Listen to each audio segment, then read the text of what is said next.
स्वागत है दोस्तों आप सभी लोगों का सीए फाउंडेशन के इस एक और राइटिंग प्रैक्टिस सेशन में।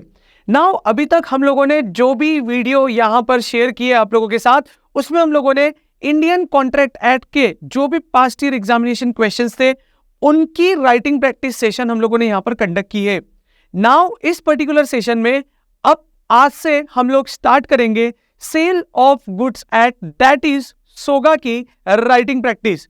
तो जो भी सोगा के पास्ट ईयर क्वेश्चंस है, हम लोग उन क्वेश्चंस को किस आइडियोलॉजी, किस मेंटालिटी के साथ में क्वेश्चंस के आंसर करना है, इन पर्टिकुलर सेशंस में हम लोग इन सारी की सारी चीजों की प्रैक्टिस करने वाले हैं।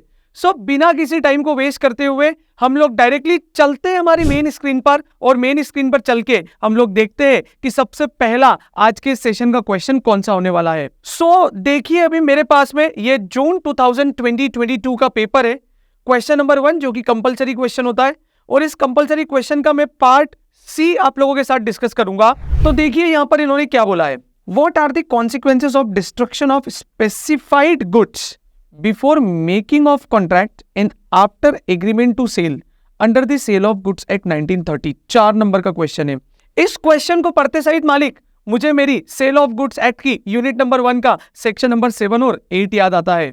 और इस सेक्शन नंबर 7 और 8 को हम लोगों ने क्लास में भी बहुत प्रॉपर्ली पढ़ा था, और मैंने एक तुम लोगों को YouTube की प्लेलिस्ट दी है। उस प्लेलिस्ट में जो भी इंपॉर्टेंट टॉपिक मुझे लगते हैं जिसमें से एग्जाम में फ्रीक्वेंटली क्वेश्चन आते हैं, वो फ्रीक्वेंटली क्वेश्चन की मैंने एक अलग से प्लेलिस्ट भी बना के रखी हुई है। उसमें भी फर्स्ट या सेकंड नंबर पे ही हम लोगों को सेल ऑफ गुड्स एक्ट के सेक्शन नंबर 7 और 8 पे बेस्ड, इस कॉन्सेप्ट पे बेस्ड हम लोगों को वहां पर पूरा की पूरा टॉपिक मिलता है। तो यहां पर एग्रीमेंट टू सेल होने के बाद बट बिफोर सेल वो गुड्स क्या हो गई है, पेरिश हो गई है। देखो यार, हम लोगों को पता है सेक्शन नंबर 7 ये बोलता है कि यदि एग्रीमेंट टू सेल के पहले ही यदि वो गुड्स पेरिश हो चुकी है, खराब हो चुकी है, तो आपको पता है वहां पर पार्टी इस कॉन्ट्रैक्ट को क्या कर सकती है, वॉइड एब इनिशियो, मतलब वॉइड फ्रॉम द बिगिनिंग हो जाएगा। ये सेक्शन नंबर 7 में बोला है। सेक्शन नंबर 7 जो है वो एप्लीकेबल होता है आपका, again I am repeating over here, फिर से रिपीट कर देता हूं मैं, कि गुड्स आपकी पेरिश्ड है, खराब हो चुकी है बिफोर एग्रीमेंट टू सेल, तो वहां पर वो कॉन्ट्रैक्ट, वहां पर वो जो एग्रीमेंट है वो एग्रीमेंट ही क्या हो जाएगा, आपका वॉइड एब इनिशियो हो जाएगा। सेक्शन नंबर 8 ये बोलता है कि गुड्स आपकी पेरिश हुई है एग्रीमेंट टू सेल के बाद बट सेल एग्जीक्यूट होने से पहले, तो वहां पर simply agreed party can avoided the contract, और इवन दो इसके आगे आप एक लाइन और भी जोड़ सकते हो कि अवॉइडेड के साथ साथ इस कॉन्ट्रैक्ट को वो क्या कर सकता है, वॉइड भी कर सकता है। तो बस यही प्रोविजन हम लोगों को यहां पर मेंशन करना है। 2 सेक्शन यहां पर हिट होंगे, यदि आपको सेक्शन याद हो तो आप लिखना, चूंकि मुझे सेक्शन याद है और आईसीआई के भी जो सजेस्टेड आंसर आते हैं वो सजेस्टेड आंसर में वो सेक्शंस के साथ लिख देते हैं, पर ये क्लियर इंस्ट्रक्शन है इंस्टीट्यूट की तरफ से for foundation level. Until and unless जब तक आपको सेक्शन पता नहीं हो तब तक आपको सेक्शन लिखने की जरूरत नहीं है। यदि आप सेक्शन नहीं लिखोगे तो आपके मार्क्स डिडक्ट नहीं होंगे, लेकिन यदि हम लोगों ने होशियारी करने की कोशिश की और गलत सेक्शन लिख दिया तो वो गलत सेक्शन लिखने के चक्कर में हमारे मार्क्स डिडक्ट हो जाएंगे। तो यहां पर इन सारी बातों को हम लोग ध्यान में रखते हुए अब हम लोग इस क्वेश्चन के, इस पर्टिकुलर क्वेश्चन के आंसर को लिखना शुरू करते हैं। तो चलिए आप भी मेरे साथ साथ पेन कॉपी निकाल के अपने आप को तैयार कर लीजिए और फटाफट से हम इस पर्टिकुलर क्वेश्चन का आंसर लिखते हैं using the reference of section number 7 and section number 8। Okay, so हम लोग यहां पर लिखते हैं क्वेश्चन नंबर 1, और इसका था आई थिंक सो ये पार्ट सी, और इसका हम लोगों को यहां पर लिखना है आंसर।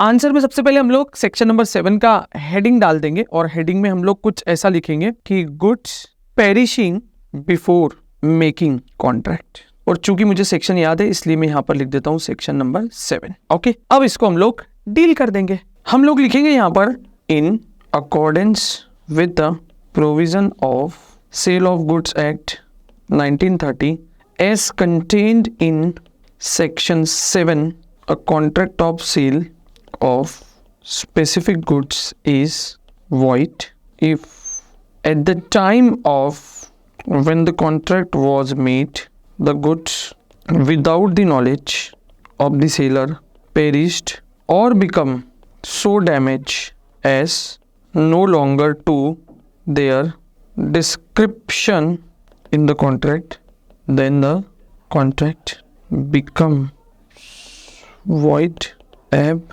initio। ठीक है, 4 नंबर का क्वेश्चन है, इस पर्टिकुलर पार्ट को लिखने के आपको 2 नंबर मिलेंगे, करेक्ट है। अब कॉन्ट्रैक्ट ऑफ सेल होने के बाद बट एक्चुअल सेल से पहले, मतलब एग्रीमेंट टू सेल होने के बाद बट सेल से पहले, अब यदि गुड्स खराब हो जाएगी तो वहां पर कौन सा सेक्शन एप्लीकेबल होगा? सेक्शन नंबर 8 एप्लीकेबल होगा। हम लोग यहां पर लिखेंगे, इसको फर्स्ट दे देते हैं, इधर सेकेंड हेडिंग बना देते हैं, goods perishing before sale but after agreement to sell. मुझे सेक्शन याद है इसलिए मैं लिख रहा हूं, आप लोगों को यदि नहीं याद हो तो आपको लिखने की जरूरत नहीं है।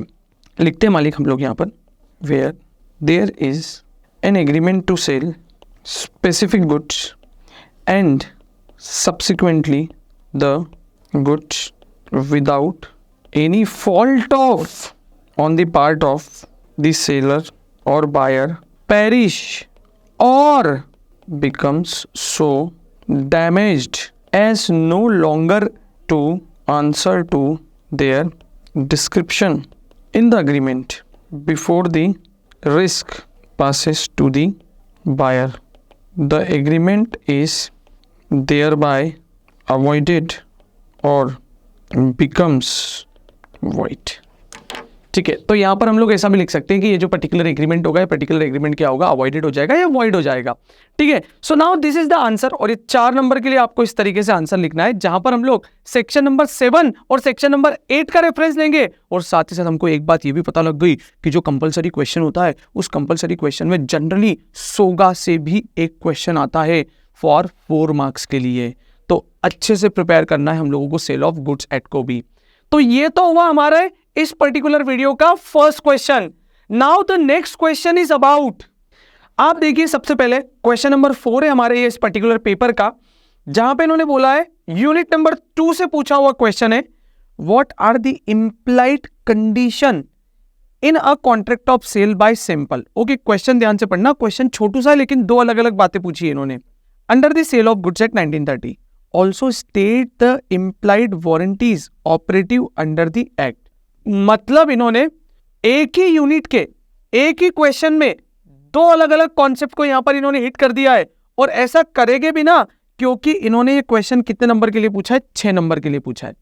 सबसे पहले तो वो ये पूछ रहा है कि बालिक implied condition as to sale by sample आपको डिफाइन करना है कि एक सेल बाय सैंपल सबसे पहले क्या होता है और किस तरीके से इंप्लाइड अथॉरिटी होती है, करेक्ट। तो यहां पर हमको वो सारी की सारी 7-8 टाइप की इंप्लाइड अथॉरिटी को मेंशन नहीं करना है। यहां पर हम लोगों को केवल और केवल प्रिसाइजली क्या पूछा है इसने? Sale by sample. अब इसके सेकंड पार्ट में वो क्या पूछता है? वो पूछता है also state that implied warranty is operative under the act. तो अब यहां पर जो वो इंप्लाइड वारंटी थी ना, लाइक ऑनरशिप से रिलेटेड था, फिर उसके डिस्क्रिप्शन क्वालिटी क्वांटिटी से रिलेटेड था, वो सारी की सारी बातें हम लोगों को यहां पर मेंशन करना है। मतलब इंप्लाइड वारंटीज के सारे पॉइंट मेंशन करना है। सर बोले एग्जाम में इस मार्क्स का बाइफर्केशन कैसे होगा? देखो, as per my best of the knowledge मुझे ऐसा लगता है कि ये जो पर्टिकुलर पोर्शन होगा ये 2 नंबर के लिए होगा। और यहां पर इन्होंने आपसे जो इंप्लाइड वारंटी पूछा है, ये इंप्लाइड वारंटी के लिए आपको ये 4 मार्क्स का बाइफर्केशन करेंगे। सो इस तरीके से ये 4+2 इज इक्वल टू टोटल मिला के आपके ये 6 मार्क्स का यहां पर ये क्वेश्चन बनता है। तो चलो क्वेश्चन हमको समझ में आ गया, क्वेश्चन में ऐसे कोई कॉम्प्लिकेशन नहीं है। Sale of goods Act unit number 2 condition and warranty, जिसमें टोटल हम लोग इस यूनिट को कंप्लीटली नाम दे तो implied condition and implied warranty होती है। एंड लास्ट में यहां पर एक क्वेश्चन आता है केविएट एम्प्टर एंड उससे रिलेटेड एक्सेप्शन वाला जो पार्ट है वो। तो अब हम लोग इसका आंसर लिखना स्टार्ट करेंगे और चलते हैं हमारी मेन स्क्रीन पर वापस से और लिखते हैं यहां पर इस पर्टिकुलर क्वेश्चन के आंसर को। सबसे पहले हम लोग आंसर लिखेंगे implied condition as to sale by sample. तो तैयारी करते हैं। ये था हमारा यहां पर क्वेश्चन नंबर 4 और क्वेश्चन नंबर 4 का ये पार्ट ए है जिसका आंसर हम लोग यहां पर करेंगे। और आंसर में हम लोग यहां पर सबसे पहले लिखेंगे सेल बाय सैंपल। इसका सेक्शन होता है section number 17 of cell of goods act year 1932। करते इसको लिखना शुरू। In a contract of sale by sample there is an implied condition that, point number A, the bulk shall correspond with the sample in quality। आपने जो product supply किया है वो product आपको ठीक वैसे ही सप्लाई करना है जैसा आपने सैंपल में दिखाया था। Point number B, the buyer shall have a reasonable opportunity of comparing the bulk with the sample. जो उसको प्रोडक्ट रिसीव हुआ है बायर को, बायर के पास राइट है कि वो जो सैंपल दिखाया था और जो एक्चुअल में प्रोडक्ट रिसीव हुआ है वो उसको क्या करेगा, यहाँ पर कंपेयर करेगा, पर within a reasonable time. Point number C में इन्होंने बोला है the goods shall be free from any defect rendering them unmerchantable which would not be apparent on reasonable examinations of the sample. This conditions is applicable only with regard to defects which could not be discovered by an ordinary examination of the goods. If the defects are latent, then the buyer can avoid the contract. This simply that the goods shall be free from any defect that is a hidden defects. ठीक है, मतलब goods में किसी भी तरीके का कोई भी डिफेक्ट नहीं होना चाहिए, ये एक इम्प्लाइड कंडीशन होती है। जैसा तुमने सैंपल दिखाया है बायर को एक्चुअल में बल्क में वैसे की वैसे ही गुड्स क्या करना है, तुम्हें डिलीवर करना है। नाउ ये हम लोगों ने इस पर्टिकुलर क्वेश्चन के फर्स्ट पार्ट का आंसर किया और इसको 3 अलग अलग पॉइंट में हम लोगों ने यहां पर बाइफरगेट किया हुआ है। नाउ हम लोगों से क्वेश्चन में पूछा गया था कि व्हाट इज इंप्लाइड वारंटी, तो अब हम लोगों को यहां पर क्या करना पड़ेगा, पता है थोड़ी मेहनत मजदूरी ज्यादा करनी है और इंप्लाइड वारंटी के सारे पॉइंट्स को यहां पर क्या करना पड़ेगा, एक्सप्लेन करना पड़ेगा। नाउ यहां पर हम लोग हेडिंग लिखेंगे और तुम लोगों को एग्जाम में हेडिंग भी ब्लैक पेन से ही लिखना है। तुम लोगों को ऐसे मेरे जैसी रेड पेन या पिंक कलर की पेन या ब्लू कलर की पेन या ग्रीन कलर की पेन ऐसी यूज नहीं करना है तुम लोगों को, ठीक है। मुझे यहाँ पर थोड़ा सा इसको अतरंगी रंगीला बनाना है, इसलिए मैं अलग कलर की पेन यहाँ पर यूज कर रहा हूँ और इसके पार्ट 2 को आंसर कर रहा हूं मैं यहाँ पर लिखता हूं the following are the implied warranties operative under the act. Okay, and first one is warranty as to undisturbed possession.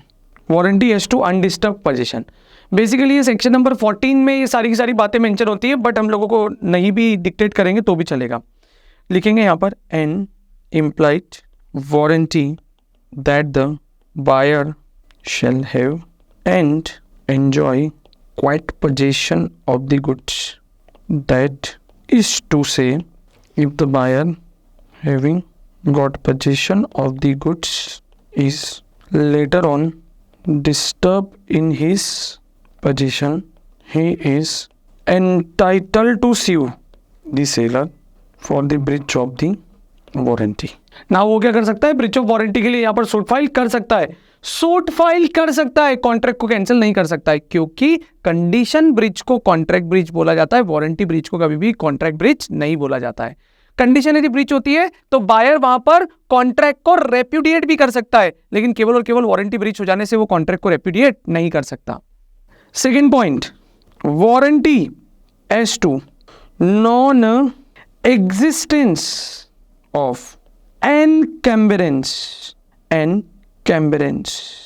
और मैंने तुम लोगों को जब पढ़ाया था तभी बोला था इस encumbrance का मतलब होता है, एक होता है unencumbrance और एक होता है encumbrance। encumbrance का मतलब होता है विदाउट चार्ज, उसके ऊपर किसी भी तरीके की कोई भी पिक्यूनरी या फाइनेंशियल लाइबिलिटी नहीं होनी चाहिए उस गुड्स के ऊपर, करेक्ट है। और unencumbrance का मतलब, encumbrance का मतलब होता है, जब हम लोगों ने क्लास में इस पर्टिकुलर टॉपिक को पढ़ा था और तुम लोगों को बहुत अच्छे से याद होगा कि ये टॉपिक हम लोगों ने कब कैसे किस तरीके से पढ़ा था, मैंने तुम्हें 2 चीजें बताई थी, एक होता है unencumbrance और एक होता है encumbrance।